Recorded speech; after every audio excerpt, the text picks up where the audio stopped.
And welcome to an hour with the candidates on LPTV, also known as Candidates Corner, a production of the Libertarian Party and Libertarian National Committee, Joe Bishop Henchman, Chairman. As always, John Gapso on the big board. And I'm your host, Pat Ford, proud chair of the Libertarian Party of Rhode Island. As always, there are a few purposes to this show, giving the Libertarian community an opportunity to meet our wonderful, quote-unquote, down-ballot candidates.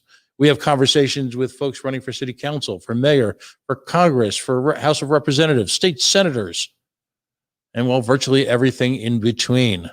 Water boards, mass transportation boards. And I will guarantee you this. In fact, I'll guarantee you two things. Number one,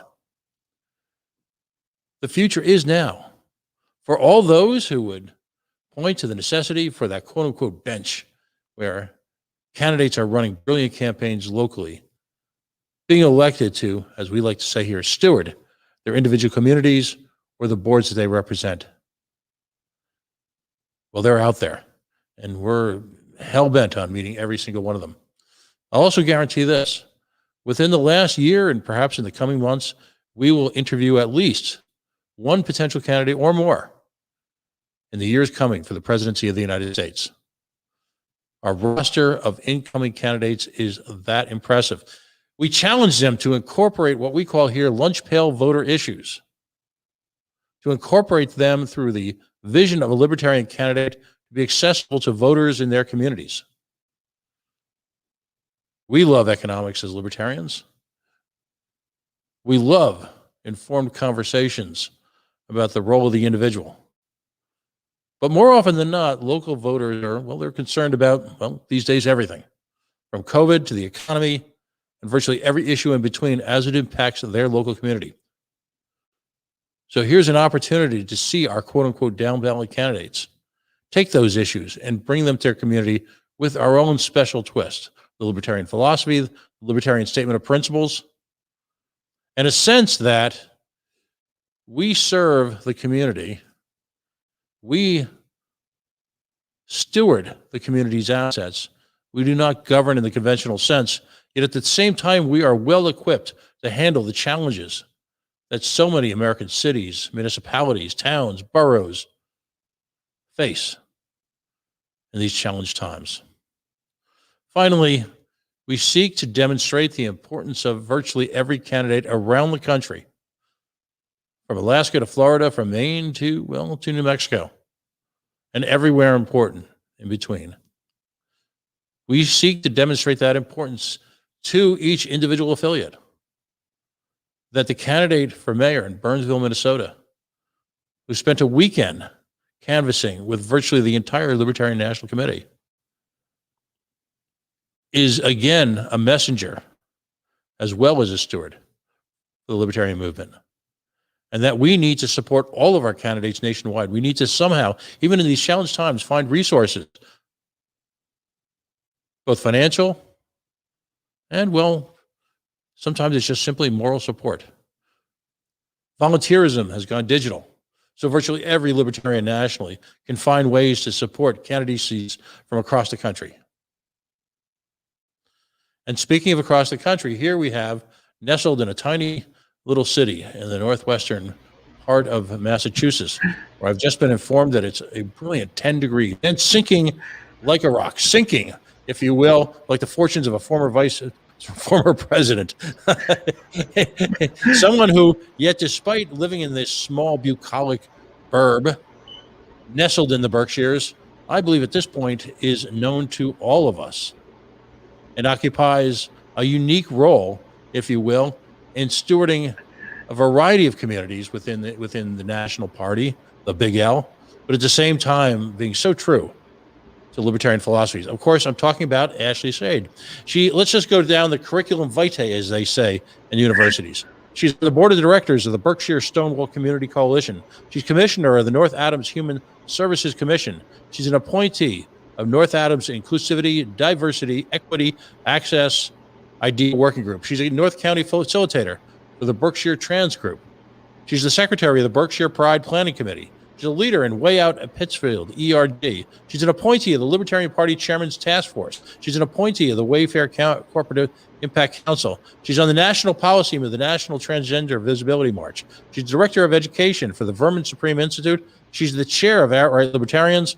And I believe there is one more recent, I'll call it accolade / job, because as she already knows, it's a hella job. First off, Ashley, welcome, if you will, to Candidate's Corner, and tell us your latest venture. Yes, thank you so much for having me. I'm really excited to be here with all of you. And my latest title, if you will, is I have recently become chair of the Berkshire County Libertarian Party, so our own Berkshire County affiliate for the LP. I'm the new chair out here in Western Massachusetts in Berkshire County, so I'm very excited to take that on. Well, that's a perfect segue into our conversation, because as the saying goes, all politics are local. I live in Rhode Island, nearby Rhode Island, if you will, just a few hours away. I've spent a lot of time in Western Massachusetts. And when we say Western Massachusetts, people talk about Worcester. No, that's not Western Massachusetts. We talk about Springfield. That's not even Western Massachusetts. Until you get to exit 3 on the Mass Turnpike, you ain't in Western Massachusetts, are you? That's right. Yeah, absolutely. I'm so far in Western Massachusetts that they don't even think we exist out here. North Adams is about 15 minutes away from the New York and Vermont borders. So we're nestled right up in the corner of the state, about as far away from Boston as you can get. On multiple ways. And for those of us who've driven to Western Mass, and let's just say you get to Pittsfield, you think, well, how far could I be? Let's go on a ride on scenic Route 7 up north. It's about a 2 or 3 day ride up to North Adams. But I'll tell you this, having spent a lot of time up there, and I guess the communities at large, you've got Adams, North Adams. There is, by the way, a little further east, a Florida, Massachusetts, which is confusing. Yeah. There's even a Paris, Massachusetts. But ultimately, North Adams, the Williams College community in Williamstown is an amazing location. And just, if I can play travelogue for a second, then we'll get right into politics.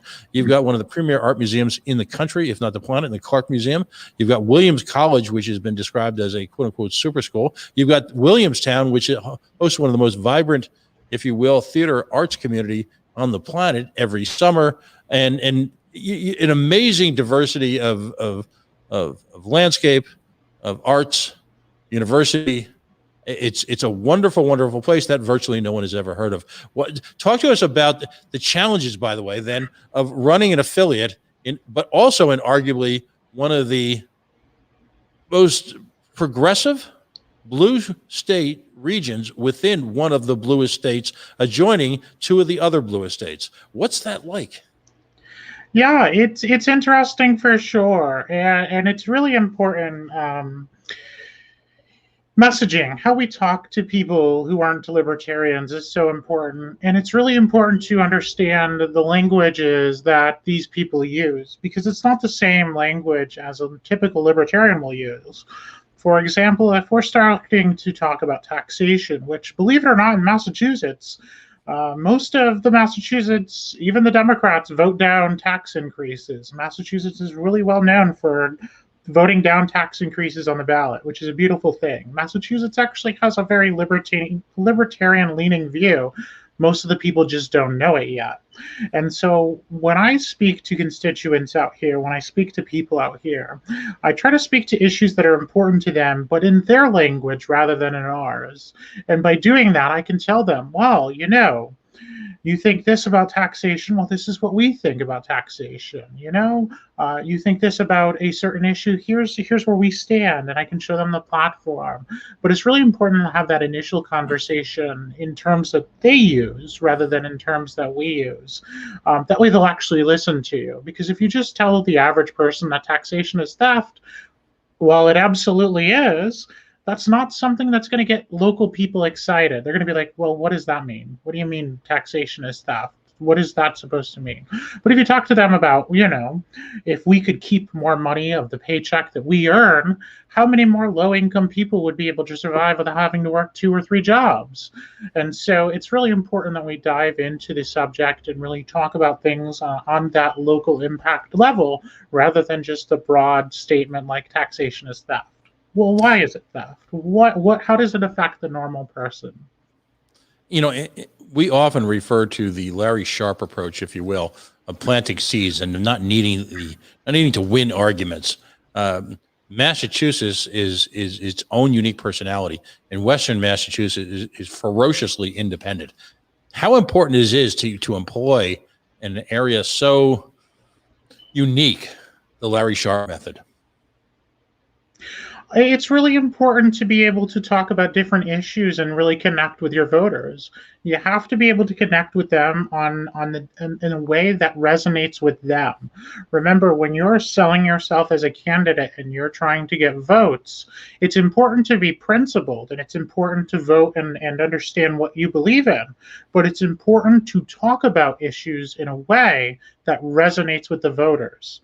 And so that Larry Sharp idea of planting seeds is really, really important. It takes time to get people to come over. It takes time to have those conversations, and you have to start somewhere. So the best way to start is actually by listening. Listen to what people are talking about. Listen to the things that are important to them. And then you can talk to them about, well, here's the liberty way. Here's how the libertarian solution to that problem would work. Here's our ideas. And so if you listen first, they're going to be more willing to listen to you. But it's really important to both be able to stick to our principles and use language that they understand and break it down in a way that they understand. Absolutely. Now, when we talk about local, municipalities, cities, states, again, you've got an incredible diversity of communities within Western Mass, within what is defined as the Berkshires. On its surface level, there's in terms of industry, if you will, vacationing, leisure activities, the hospitality industry, the tourism industry writ large is critically important. When you go down the western part of Massachusetts, I mentioned towns like Williamstown and North Adams and Adams, home to, for example, one of the great modern art facilities in America. We can talk about that in a second. The going further down as you approach Pittsfield, particularly as you get into the Lenox area, sort of the heart, if you will, the tourism of the Berkshires. Lenox is the home to, if you will, during the summer of the Boston Philharmonic, the BSO, and you get into your more traditional outdoor activities as well. Part of an important part, if you will, of the hiking trail, the Appalachian hiking trail that spans, it goes through the heart of the Berkshires. All that's great in an era pre-COVID. But the darker side of the Berkshires in terms of industry, in terms of manufacturing, if you will, has always been a challenge generationally. And now faced with, if you will, the challenges inherent post-COVID in tourism, what's the economic outlook like there? Yeah, so the economic outlook has always been an issue out this way. The North Adams was an old mill town and an old manufacturing center, and so was Pittsfield, Massachusetts. And in the mid-'80s, Sprague Electric, which was our big manufacturing center, left. And in the early '90s, General Electric left Pittsfield, who had their plastics division in Pittsfield. And so we are still recovering from the economic impact of losing those big companies. But since then, we've turned more towards having more arts and culture, and we have a museum and an arts following. Tourism is huge, and those are all really great things. But right now, that's really difficult for our community. Our community has a lot of restaurants, it has a lot of retail jobs, and those are really being affected, and so is the tourism industry by COVID. And so it's really important that we find more diverse and bring in more economic development and more economic opportunities for our residents. And that's something that I'm going to be talking about a lot during my campaign here in North Adams, is how do we create those opportunities? How do we work and attract businesses to come to North Adams?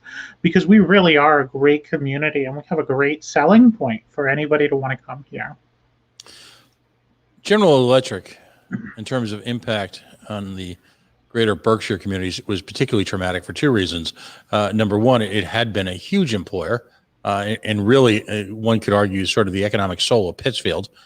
which is generally regarded, I guess, if you will, as sort of the capital city, if you will, of the Berkshires. At the same time, they left a trail of environmental devastation, literally created, if you will, the unimaginable, which is its own little mini cancer alley within arguably one of the most bucolic spots, if you will, in the Northeast. How does one employ government, or perhaps the absence of government, in promoting economic development while trying to bridge that level of environmental atrocities that they're still looming their head in Pittsfield? What are some of the ideas your organizations have come up with? So the organizations that I work with don't particularly work on environmental issues. A lot of the PCB issues that happen with GE, they've been taken to court, they've been found responsible in court, and they have to pay for those, and as they should. They left that mess there. They've hurt the community in so many ways, and the courts found that they were liable, and I think that's a fair and just way of dealing with that issue. As far as what we are focused on here in North Adams, luckily up here in North Adams, we don't have so much of the PCB issue as was down in Pittsfield, but we do have our own set of problems, and a lot of them, the biggest issues we have in our community involve, a lack of healthcare access, especially mental health care, and a lack of economic development and opportunity.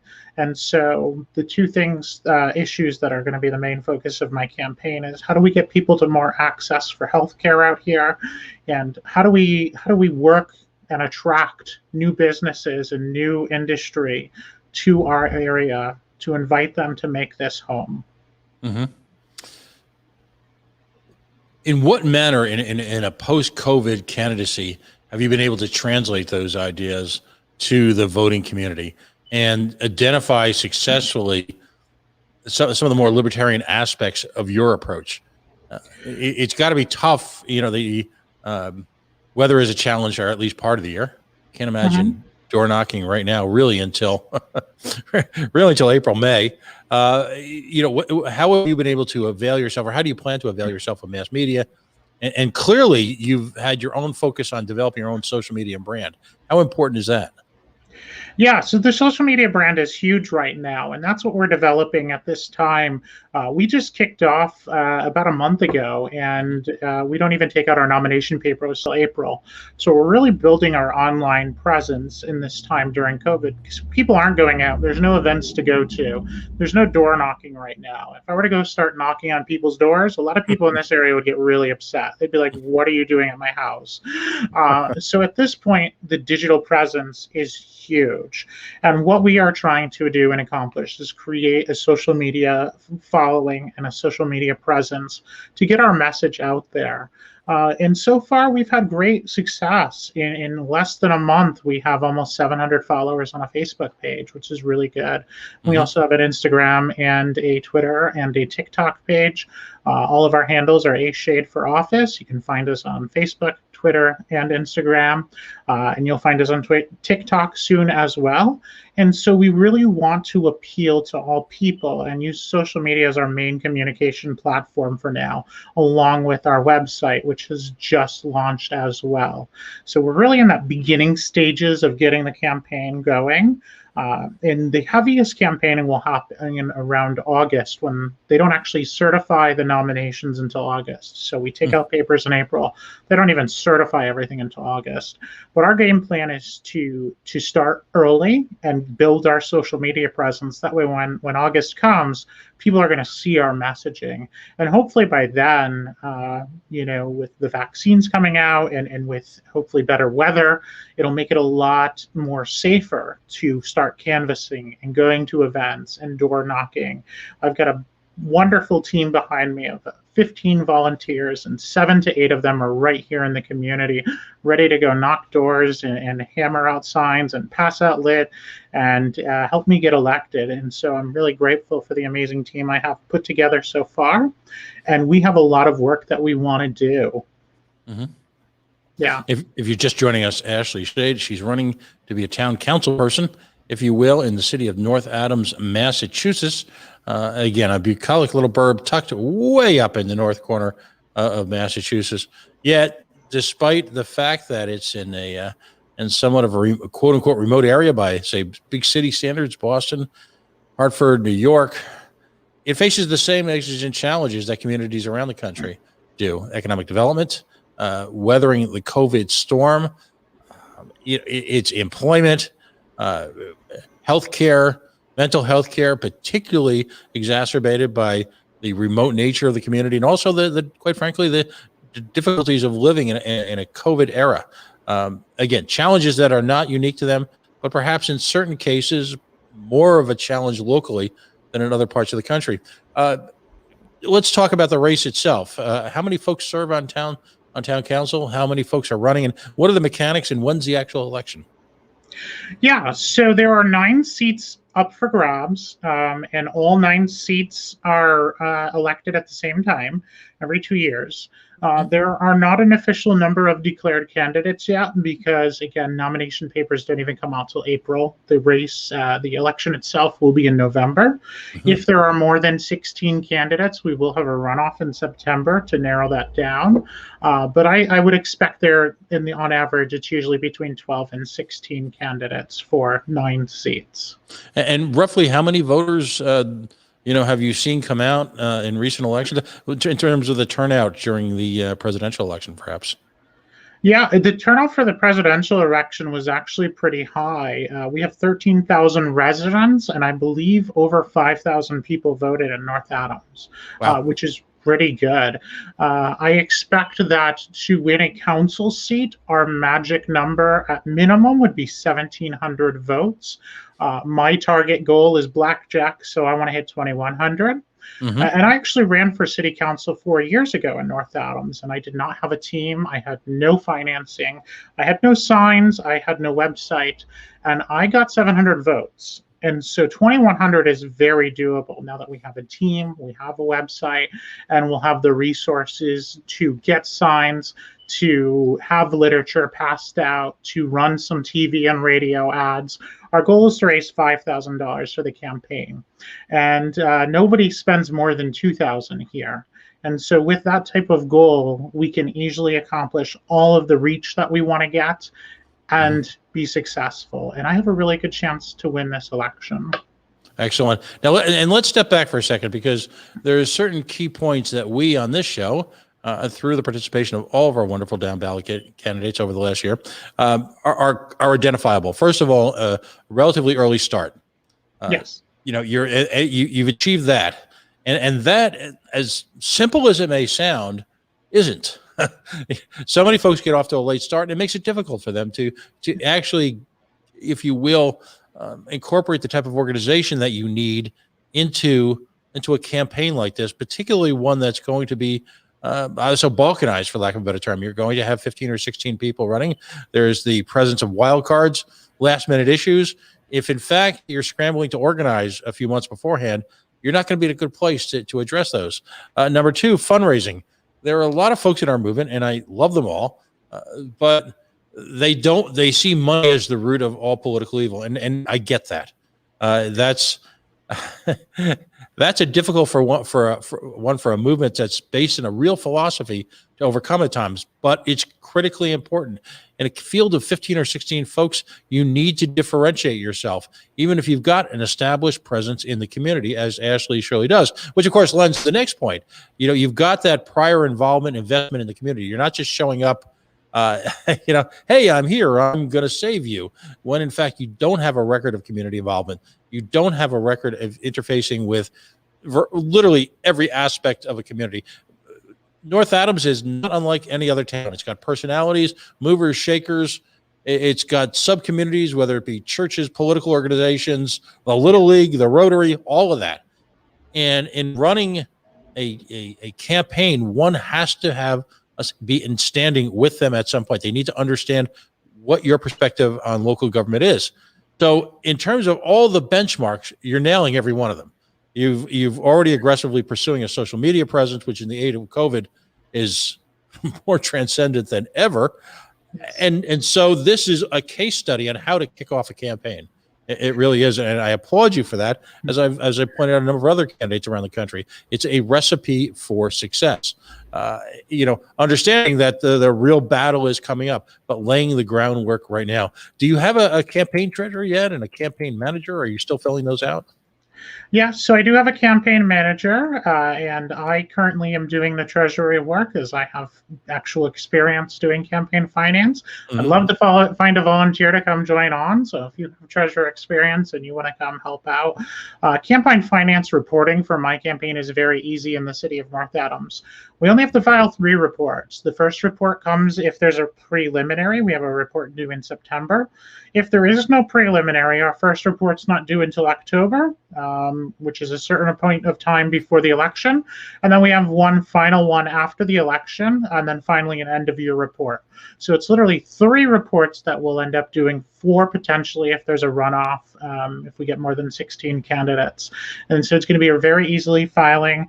Most of the donations are going to be small amount numbers, which is the exact kind of donations you want. You want multiple donations from people, and that's the only kind of donations we're accepting. We want the people to help us. And so we've got a ground game. We have a game plan in place. I've been planning this for several years now. Again, I ran 4 years ago and got my name out into the community. And then immediately afterwards, I was appointed to the Human Services Commission in North Adams. 3 years later, just yesterday, I was sworn in for my 2nd term. So I just got re-sworn in to serve on the Human Services Commission. And then I've gotten involved in local activism in different groups that I'm involved in. And I've been able to bring a libertarian perspective to groups that tend to be mainly Democrats. And I've been able to get these people to not only agree with me, but to be willing to volunteer to help me get elected, which is a wonderful feeling. Right. How important is it? I'm going to put you on the spot a little bit. In your opinion, the importance of having a campaign manager distinct from the candidate, and what are some of the day-to-day jobs that campaign manager will be doing throughout the election? Yeah, so the campaign manager, having a campaign manager is huge. Having a second person to run all your thoughts off of, how you do things, having somebody else to look at the landscape of things, but also to manage the other campaign staff and volunteers. As a candidate, it's really hard to manage all of the people, and having somebody by your side that you trust that can manage the logistics, manage the scheduling, manage the people, make sure to run meetings with your teams and keep everybody informed on what's going on. Because as a candidate, you should be taking that time. Instead of reaching out to your own team, you should be reaching out to your community and to the voters and getting their attention and being involved in events and making sure that you're seen in the community. And so having a campaign manager is really vital to any campaign success. You can do it all. And in a small election like mine, where there's 13,000 people and the top voter getter gets about 2,500 votes, it is very, very doable to do it by yourself, but it's a lot of work. And so having a great team with you and spreading that work gives you so much more time to be involved in the community, to actually get to know your constituents and be there for them.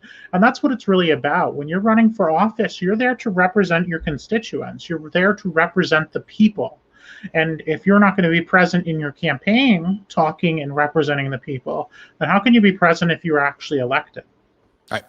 And so very often, and you nailed it, by the way. That's exactly why it's important. And again, part of the show is to communicate the successes, the failures, the best practices, the issues that challenge candidates. This show was born in the days immediately after the presence of COVID. It's always had that, if you will, in the rearview mirror. But it's tempting as a libertarian to go pure philosophy. Again, to eschew campaign funds, to look upon campaign structure as quote unquote the devil, as I've heard some people refer to it. But it's also a necessary win to get elected. And the premise, and I love your reaction, that's the underlying premise, the goal of a political party is to get people elected, isn't it? Yes. Yeah, you can't make changes to laws. You can't change the culture if you don't have a voice and you're not out there.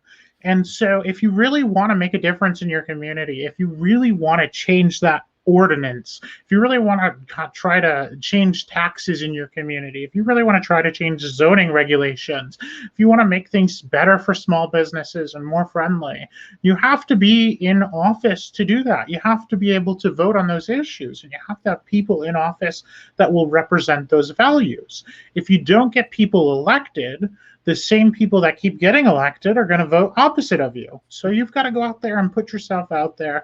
You've got to connect with your community members, really connect with your constituents and show them another way. And so with my plan here, and the way I message with libertarianism is through compassion, education, and love. So it's really important to me first to make that connection, that human connection with someone. Be compassionate. I may not agree with what somebody's ideas are, but I will be willing to listen and let them speak to me and tell me what they feel. And then through education, I get to sit there and talk to them and say, that's one way of doing things. But have you thought about this way of doing things? This way allows more control back to the individual. It allows less interference in our lives. And overall, it might be better for people to have more control over their lives. And so through that education, we come back to that. We get to talk to them, right? So first we got to make that connection with those individuals. We have to be compassionate to do that. Because if you're mean or mean-spirited or angry, they're not going to want to listen to you. They're going to walk away from you. And if you have something you really want to get across, you've got to have compassion. Let's talk about some individual issues facing the good people of North Adams. Talk about, if you will, and this is this is literally the elephant in the room for virtually every municipal candidacy around America: schools. Talk about the school systems, how they're funded, and where they stand in terms of the local community. Yeah, the school system is probably the largest employer in the city. We have both our local schools, we have a vocational technical high school, and then we also have a college here in North Adams, the Massachusetts College of Liberal Arts. And so the school system between lower education and higher education is the #1 employer in North Adams. Our schools are funded through a combination of money from the state and from local taxes, mainly property taxes and other things that go involved in that. Our school systems run very well. And there are a lot of great things happening here with the schools in North Adams. We used to have 3 elementary schools. We currently have 2. We have 2 high schools, one of which is a technical high school and has its own school district. So it's a little bit different than the regular public schools.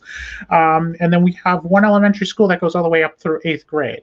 And so our school system here is different. We actually recently had an issue where we have a school that is closed, a former elementary school that is closed, and the city is trying to sell the property. And so that's been a very contentious thing going on here, is how do we sell the property? Who do we sell it to? How do we get the most bang for the buck with selling this property? Because it's a school that ended up being closed because the building was no longer salvageable, and it would have cost a lot more money to rehab than it was worth keeping open. Mm-hmm. Now, Mass MoCA, my understanding is Mass MoCA is also within the city limits?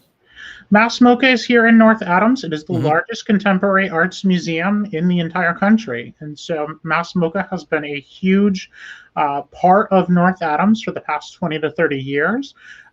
It draws in so many people with different events that happen there. Every 2 years, there's a Wilco Festival. The band Wilco has a residency every 2 years at Mass MoCA that brings in between 20 and 30,000 people to North Adams every year just for that weekend event. There's a lot of bluegrass events and different musicians and different acts that come in. And Mass MoCA has pretty much entrenched itself as being part of our tourist economy and part of our community. Now, and it's a fascinating resource for those who aren't familiar with it. It's literally a factory was taken and repurposed, if you will, for an art facility, and it's as far a cry, if you will, from the Clark Museum up in Williamstown, which is a spectacular museum with a lot of the old classics.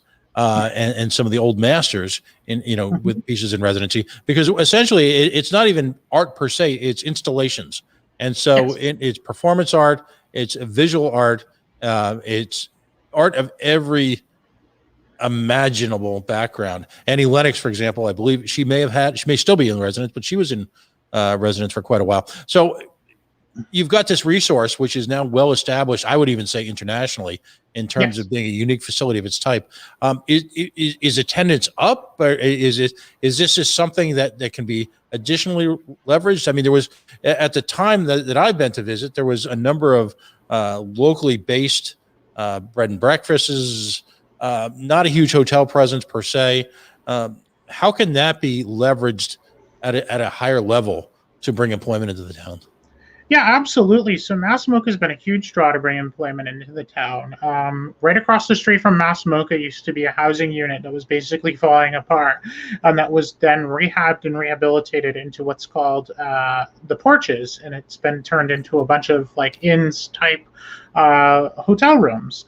And we also recently had an opening just a year or two ago of a new hotel called Tourists that is great.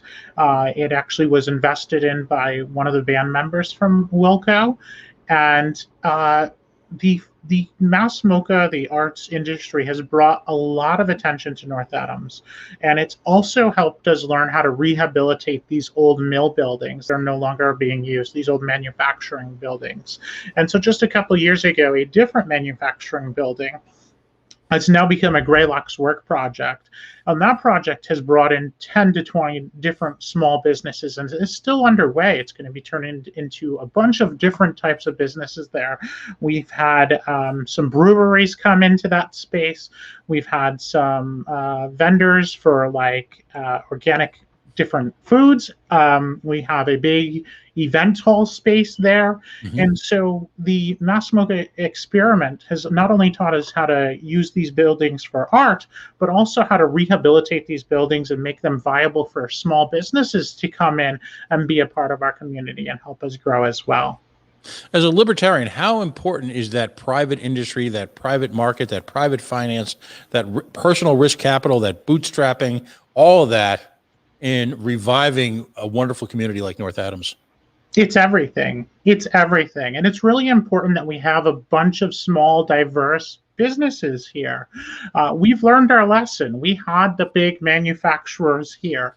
We had Sprague Electric, which actually it was in the building that Mass Mocha is in now. Right. And in Sprague Electric, that went back years. It went back to the Civil War era where we made parts for the Civil War. The transistors that were used in the atomic bomb were made at Sprague Electric during World War II. And so, we've had those big corporation type entities here. And they left and they abandoned us, and we've been hurting ever since. So it is so important to bring in those smaller businesses along with the bigger businesses. We want all business to come here, but it's so important to have that diversity so that way if a business leaves, we don't lose 1,000 jobs and our entire community suffers and people have to leave. We want that diversity. We want businesses to come to North Adams. We're 3 hours away from Boston and New York. We're an hour away from Albany. We have the lowest cost of living in the state of Massachusetts, and we have 2 world-class universities, Williams College, which is consistently ranked 1 or 2 in liberal arts universities in the entire world. And we have the Massachusetts College of Liberal Arts, which is a top 10 liberal arts school in the state of Massachusetts. And so we have 2 great institutions here that can train and be a productive workforce if companies like technology and biotech and all these different firms wanted to come here and plant a home in North Adams. And it's legal.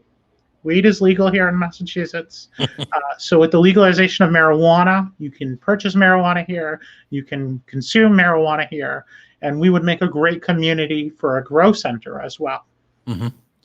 Let's reflect on the conversation. By the way, again, if you're just joining us, Ashley Shade is a candidate for the North Adams, Massachusetts City Council, if you will, Town Council.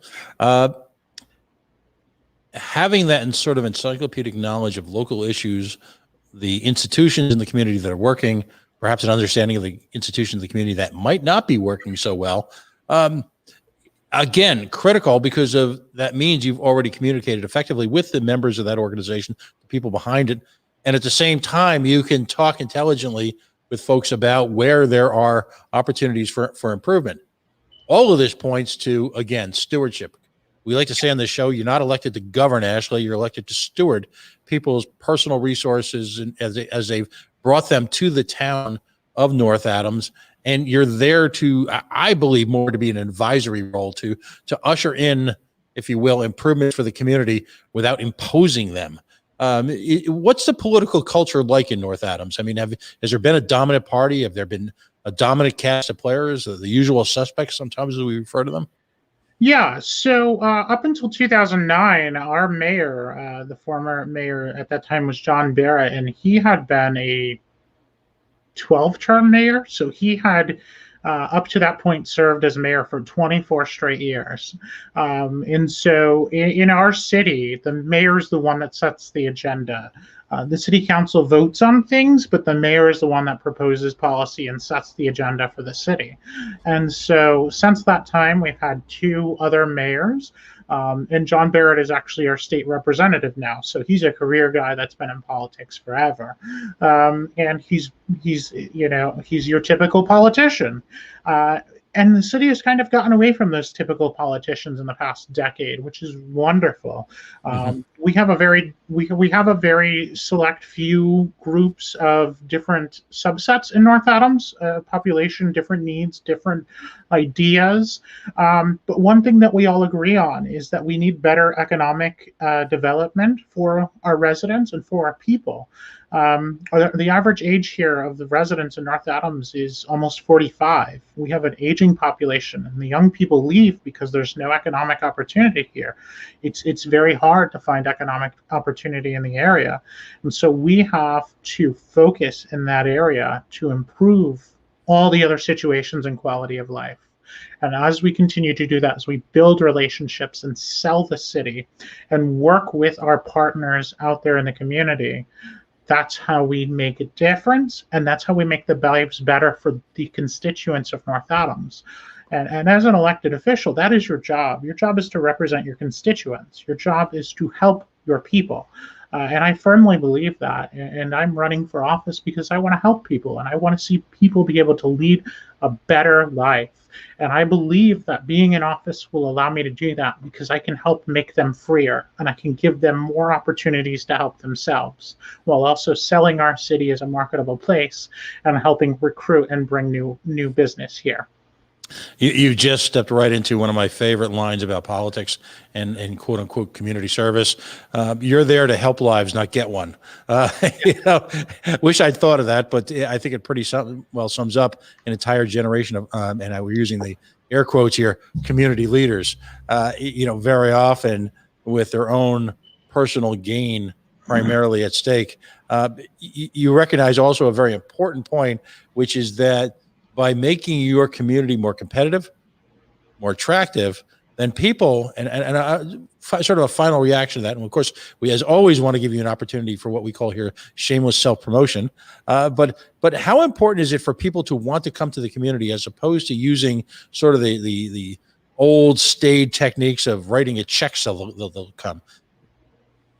Yeah, absolutely. It's so important to want to be here, right? Because we are secluded. We are up in kind of a valley. We have mountains on both sides. It's not easy to get to North Adams, but it's beautiful once you're here. Right. It's beautiful. The foliage here is second to none anywhere else in the world in the fall. It's a beautiful area to live and grow in. And so what we have to do is sell our assets. And we have so many assets. Again, we have world-class institutions for education. We have a technical vocational school. We have great public schools. We have a community that is hungry to work and be better economically. We have a community that wants more opportunity. And so that's a great selling point as it is to anyone that wants to come out here.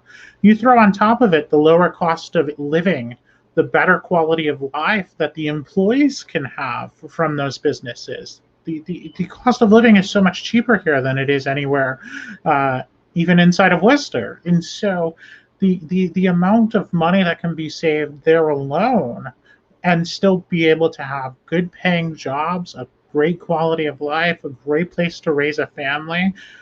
This is the place to be. And we want people to be here. We want people to come here. We want people to be part of our culture and to love North Adams as much as we do. It's a beautiful place to be. Now, and this, by the way, folks, this race represents, again, real opportunity for the libertarian movement and our philosophy on a number of reasons. First of all, we've got an outstanding candidate who's clearly poised to actually steward, not govern, steward, and from day one, to hit the ground running. The natural outgrowth of that, of course, is that for many people in communities like North Adams, they've never met a libertarian, much less had one on their city council or acting as a mayor. So in a very real way, you will serve to act as sort of a role model that, we're not the big scary libertarians that the duopoly would present us as, but in effect, we are far more in touch with the desires of the community, not to be governed, not to be spoken to, not to be led, but to be worked alongside of, if you will, if I can employ that term. And that, again, we always talk about carousels, and we always talk about the recent spate of elected leaders who are already embodying that in life. And so in a very real sense, this race and the handful of special elections we're going to be talking about in the next 2 or 3 weeks represent an opportunity in a quote unquote off-year dynamic to really come front and center as libertarians and really have an opportunity to market ourselves. My personal philosophy, and this is sort of my last question for you tonight, and then go right into, if you will, your social media. There are those folks, and yours is not a special election, but there are those folks who define special elections as, oh, I don't know, it's a short one. Do we really get an opportunity to show ourselves off? Off-year elections, special elections, how important they are to a party that's emerging, who is always on the hunt for resources and ways to grow, and yet at the same time, simultaneously, is the fastest growing political party in this nation. How important are these type of off-year as well as special elections to the movement writ large? Yeah, these are the most important elections. Getting our names out there in the community, being able to communicate with the people in our own community, getting our message out there. This is how we really grow and become leaders in our communities. This is how we allow ourselves and our message to get out there. It is so important for us to be involved locally because that's where it should be. If politics and if there is going to be governance, if there's going to be some sort of government and system, it should be locally. You should be able to face the people who lead the community. And we should be those leaders in our own communities first. And it's so important that we have that messaging. I've been really lucky in my community. I am known as a libertarian in this community. And it is well known that I am a libertarian. And even though the race itself is nonpartisan and there won't be a party on the ballot, I am known as a libertarian.